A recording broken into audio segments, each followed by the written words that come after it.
welcome back to Who Let Me Do This, me, and also you. So let's talk about it. I know I didn't post last week. It's supposed to be consistent. Okay, that's what I have to say about your consistency. All right. I don't really care. I gotta fix my bra actually. One day, someone will invent a damn bra where the pads don't move around 24/7. Just stay where they have to be. Swear to God. Garage, I'm looking at you. Love you, but I'm looking at you. Today we are diving into another topic that I have been wanting to talk about since I kind of went on my little summer break, I guess. So let's get into it. Also, happy September. I know I haven't been consistent on things. I'm trying so hard. I'm also, like I said before, enjoying my time. Yeah, I don't know. I feel like the world is in this era, especially with YouTube, of like, we're trying, but not that hard, you know? So, with that being said, I hope you guys are enjoying all my shorts I'm posting, which are basically just reposts of my TikToks and Reels in case you do not follow me there. But I think I might just start posting them on YouTube anyways instead of TikTok because TikTok sucks, man. I was doing actually pretty decent and pretty well, and I Reels as well. And then all of a sudden, it's just kind of like, like I don't, not even just that, but I don't know. It's just not as exciting, and I guess a lot of creators have noticed that as well. So it is kind of discouraging to post on there now, which is annoying. Nonetheless, it is September.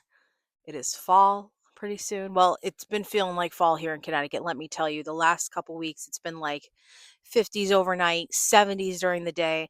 I was going to try to go to the beach with one of my friends, and clearly that wasn't going to happen. I was trying to summer and enjoy the rest of summer, but it is now fall. Comes football season, which I thought I'd never care about, but I guess I kind of do now. That's one of the things that kept us sane last year, my husband and I, during postpartum and with the baby. All the fall fun fall things. So hope you guys all do the same because why not? Birthday and then the holidays, man. And I just feel like it's going to be so much more fun this year because Brian is actually like a human. He's been walking. He's trying to talk, but mostly walking and running. Oh, this boy runs. He runs. And he's just so happy. I just can't stop gushing about my baby, but that is my baby. So today's episode, if you cannot see the title, is Reconnecting After Disconnection. What do I mean by that? I have said it quite a few times. If you've heard it already, then you know. You're probably like, oh my gosh, shut up. Shut up. Truth be told, I have always had a hard time with connection with people, mostly with people, with friends, relationships, everything. I've just always had a really hard time with it from the obvious, the past trauma, the past like people letting me down, the just like the judgments, the I don't know, just people putting their business and not their business, but just being all up in my business and trying to tell me how to live my life and things like that. Really been working hard to change that as we know, but it still is something that I deal with every day that I'm trying to overcome and to not overthink about constantly of like, oh my God, these people hate me. Oh my God. Oh my God, they did this. Oh my God, they're not talking to me. Oh my God, they're looking at me weird. Oh my God. Like it's so stupid too. Because if you think about it logically, they don't care. The reality of it is that nobody cares what you look like or what you're doing. They're more worried about themselves. Yes. So it's like while you're worried about how they're perceiving you, they're worried about how they're perceiving themselves. Make sense? Hopefully. Personal reasons for being very disconnected from a lot of people has been I've just been let down so much, man. I can remember by like certain family members or like even my own biological dad, like saying we're going to do this, saying you're going to do this, promise me all these things, and it never happened. So therefore, why the should I care or put forth any effort towards you when you're clearly not putting forth that effort back to me, someone I'm related to or someone you get what I mean. Like don't make promises you can't keep. I don't make promises if you know you can't keep it or you know you're people. That's also another very sad reason of the fact here is that people, a lot of them have a secret vendetta of like, I'm going to use people to my benefit and then discard them when I'm done. It can't just be, wanting to see the good. That's always been me, wanting to see the good in people and wanting to just hope for the best and give people second chances, which I've done my entire life. And where has it gotten me? Crying in my bed all the time, and it got me wondering why I'm not good enough. The same old I've said a million times, but it's true. I've had a disconnection with a lot of people, and that's why I've gotten promises that people didn't keep. People have said they're going to do things and they don't. I also think a lot of that has to do with I don't want to go down this path. But I think a lot of it also has to do with like my mom, who's like, oh yeah, we'll get together and this and that. And then she just gets busy with a million other things. It's not her fault, especially at the time being younger and my grandma being diagnosed with Alzheimer's and oh my Lord, just like all the hell of that. So it's no wonder why she didn't really get to have much connection as she wanted with like her family and her cousins and everything. But my other reasons for why I was in disconnection for so long was that I was also hiding a lot of things personally that I didn't want people to know about. A lot of things that I was dealing with. I talked about this in my relationship episode last season. And I hate to say it and bring it up again, but it is the truth. It is a matter of the fact that, yes, I've been with my husband for 15 years, but yes, I also let this other of a man shape who I was and play such a big influence and part in my day-to-day life mentally. That's how I was. I'm not even gonna lie to you. And I never told a lot of my friends about this. There was only like a couple that really knew. That really knew the nitty-gritty of what was really going on with me. And it was just a lot of like, again, posting, hoping that they would see it. Posting, hoping that someone else would see it. It was never doing things for myself. But I do think that that past relationship, yes, from like 15 plus years ago, with all the mental, emotional manipulation, gaslighting, whatever you want to call it, still stuck with me up until a few years ago where I was like, okay, hey, wait a minute. We need to stop this. This is not right. This is not normal. And even I remember going to therapy years ago, and my therapist was like, there's no way out of this. You cannot just keep going like this because you're going to end up in total mental misery, basically. And I was just like, yeah, I know, but I can't stop. And it's just a constant swirling, a constant spiral every single. I don't like to blame a lot of other people for things unless you really hurt me and me over, but that is the big thing for me. Person that put me through so much mental misery that I thought that I wasn't good enough for anybody, not even my husband, not myself, not nobody. But it was also my own fault for keeping it there for so long and not being able to let it go. And I should have done a lot more to try and let it go because maybe I wouldn't have suffered and dealt with it so long. I don't like to say suffer. Let's not say suffer. I wouldn't have had to deal with it for so long if I had just been like, okay, I need to go to some sort of therapy that's really going to break this down so we can move on from it instead of just keep spiraling and swirling and swirling and swirling. And man, I was not stopping. If you followed me for a while, I am recovering from shopping addiction. The last few years, I've actually it's been since my 20s. I've been a very hardcore shopping addict. I've maybe not so hardcore to other people. Like if you watch True Life, I'm a shopping addict or I have a shopping addiction, whatever it is. Not to that level, but definitely bad to where it was like debt and you need to stop and I can't and let me just do all these things to justify what I'm doing because then it makes it okay, but it really doesn't. That has also played a big part. I kind of like to say this too is that I replace people with things instead of experiences, instead of like going to a lot more concerts and going to a lot more vacations and doing a lot more things with that money. I chose to spend it on things. This closet being a big example of it. Or if you've seen it in person, you're like, holy.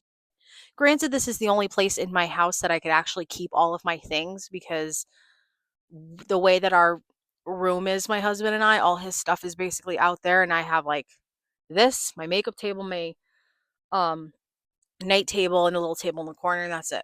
So granted, this is like where all of my stuff is, but that's also why I wanted to start Project Pan and really just get through a lot of the beauty products I had stored up for so long. Yes, it makes me happy to see all of it because I do love it. Like I love my bags, I love my shoes, I love my clothes. I've always loved things. And I do think I got a lot of that from my grandma. So grandma, please don't come for me. Don't come for me from beyond for that, okay? Definitely doesn't replace people. And I wish so much that I could have taken all that money, or at least a good amount of that money, and just done something so much more beneficial with it. Like I could have went on more vacations. I could have went to more concerts. I could have just done more stuff and had more experiences over having all this. For what? This is a big one. This is a big one that I stopped doing years ago because this is what was really killing me, especially in my 20s. Stop having expectations of people and standards because guaranteed they are not going to live up to what you think in your head because they don't know, first of all, and second of all, just stop. And I know that really sucks to hear and it sucks to say it because I've always thought everyone around me has good intentions, had good intentions, cared for me, wanted to be there for me. And then something would happen or things would happen. They would tell me that they hate certain people and then go and hang out with them the next day. And it was just like that. And I was like, okay, you're really not who I thought you were. You're not really that person. And that makes me sad. I've cried quite a bit over the friend, and relationship things. Like, man, I've really cried. Having standards of people and expectations, like for your birthday or whatever. But I feel like there's a loophole in there where it's like, well, actually, maybe not, because I see a lot more every single day of people that have like these long-term friendships with people, and then they end up getting over, or turns out they hated them the whole time, or they're their husband or something, and you're like, what, dude? Like, where did that come from? I feel like the loophole in this should be are growing and learning as a person, and you're changing all the time. This is something my mom has always said to me. And again, it's not something that I didn't get. Wow, it's something I did not understand till now. You're growing and changing all the time. So it's like you have these expectations of people, and like, what if they can't because of X, Y, and Z? Kind of like how I said in the last episode with like, there's definitely conditions to some things, like with some of my friends, if they're going through things or we haven't spoken in a while, or like, I don't know, like similar things to that. I feel like that there's like certain conditions, but otherwise I always had like expectations of my friends specifically. And then when it didn't happen, or just expectations in general of people, and you want to think that people, especially family, you want to like have these expectations that like, oh, they're never going to do you wrong, they're never going to hurt you, they're never going to talk they're never going to do all this, and then they do, and it's just like, well, I'm not talking to you then. I'm not talking to you. Should we talk about social media, man? Maybe we should. I don't know. Social media is terrible. I hate it. It's always been a love-hate thing. I have to say that you Gen Zers and you younger folk out there, yes, hi. You younger kids out there will never know life without social media. Never. And it was glorious and it was magical. And oh, man.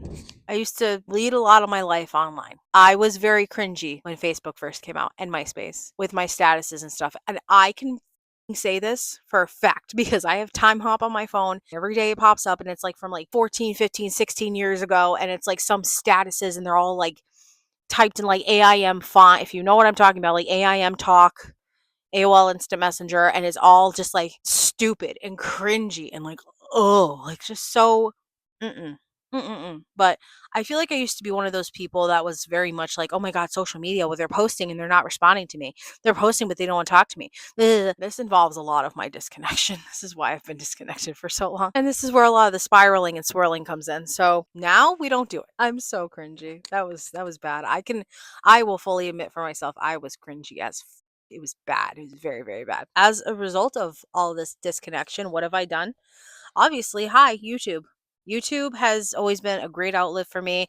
I know a lot of people have like made fun of me for it, or like, oh my God, that's so cool. And I know I have a lot of people that watch me. Hi, which I do appreciate so much. But this kind of became an outlet, especially as I've mentioned before, when I graduated high school and everyone went their separate ways. And I was like, I don't have a routine anymore. What is my routine? Besides going to school, it was this. And I loved it, still love it. I'm kind of pulling away from it a little bit because I just feel like it's not the same. I don't feel inspired sometimes. It's a complicated thing. I don't know. Like some days I am, some days I'm not. Some days I'm like, let me figure out what videos to post. And I'm like, why the should I bother? That's the honest truth. I feel like I might end up eventually getting off of here, but I don't know. I feel like I'm in a slump with YouTube a lot of the time, last like few months. So any help is appreciated. I think the last thing I will say about the whole disconnection portion of this is that, as Mel Robbins says in her book, The Let Them Theory, the great scattering after high school, where everyone goes their separate ways. You either have your few friends, you don't really have friends, you're going to a different college, you're commuting, whatever your life becomes, everyone's going different directions, and it's a very lonely time because I was very lonely, hence why I started doing YouTube. Pretty much was only hanging out with Danielle for the most part. And Danielle and of course my husband. So, and I was also going through a lot of terrible stuff at that point. But a few years going by, it led me down a road of like holding on to people I really shouldn't have been, or being friends with people I really shouldn't have been friends with, that got really weird and things just got, I don't even know. I don't know. Like I've said before, I've been guilty of ghosting and blocking and just disconnecting myself from people when I just feel like this is weird. the connection's off, my face is oily as whatever. And I'm not gonna lie, sometimes I still do that because I know it's not healthy and that's not healthy. I am human. I am not perfect. Okay. If I feel like there's something weird going on, my intuition's like, you need to back away.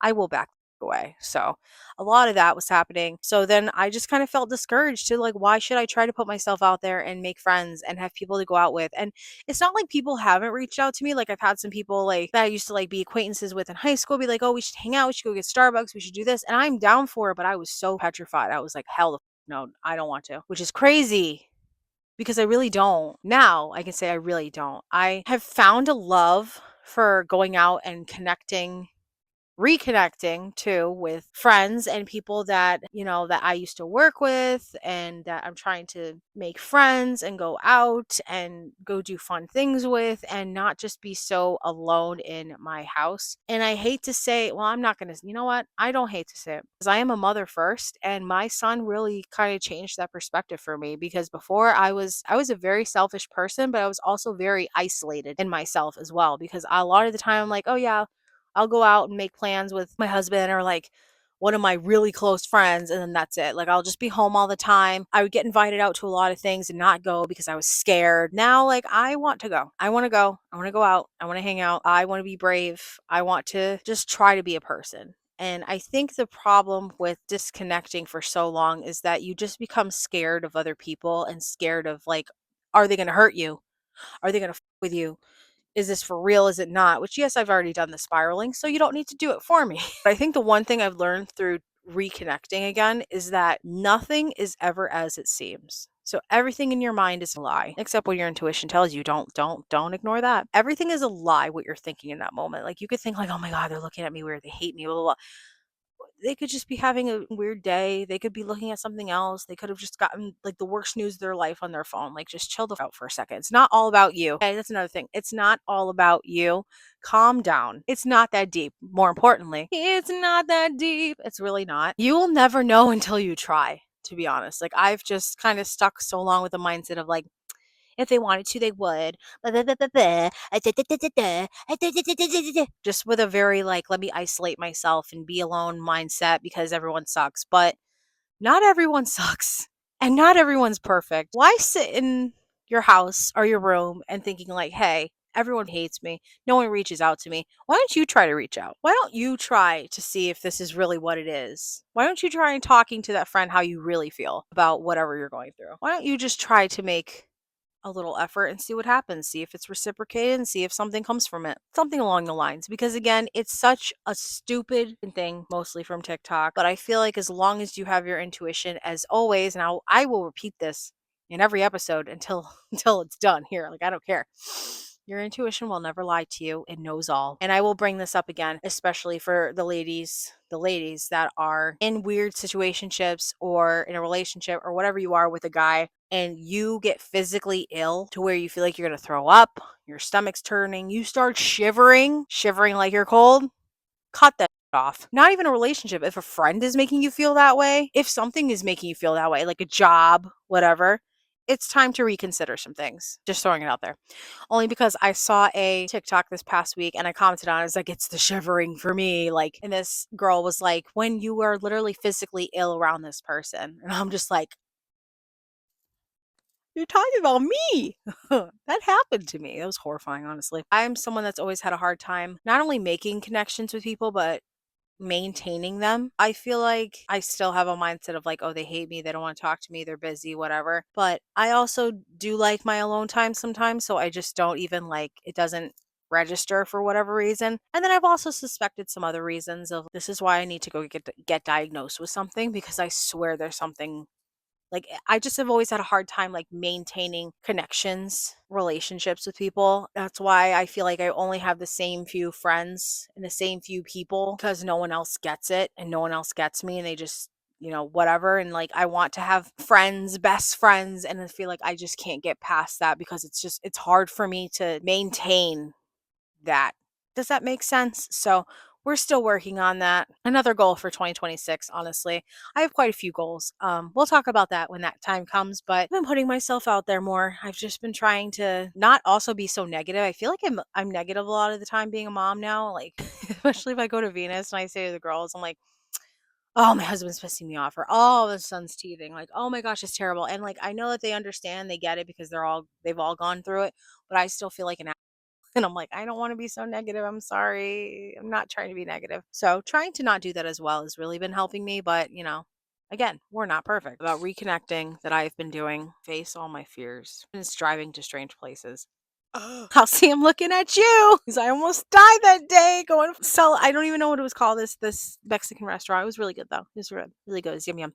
Have to go back. Facing my fears and just doing it. 'Cause life is short. I want to be someone that does things and goes out and is also a mom, but also has a life. So that's me. And I hope through time and through my own stuff and just we'll get there. I know it's very hard to go from someone that's isolated themselves for years and years and years to all of a sudden wanting to put yourself out there, but you really never know. And if it sucks, then it sucks and you just do something else. If it's amazing, then there's definitely no regrets. So, with that being said, hope you guys enjoyed this week's episode or this episode. Things I do now to live a more efficient life. I think that's good. So anyways, stay safe. Don't be stupid. Don't do anything I wouldn't do. Oh, I'm so tired. I didn't even do anything. I went grocery shopping and I went to Ulta. Oh, I'm so tired. When? And I'll see you guys in the next episode. Bye. Bye. Shut up.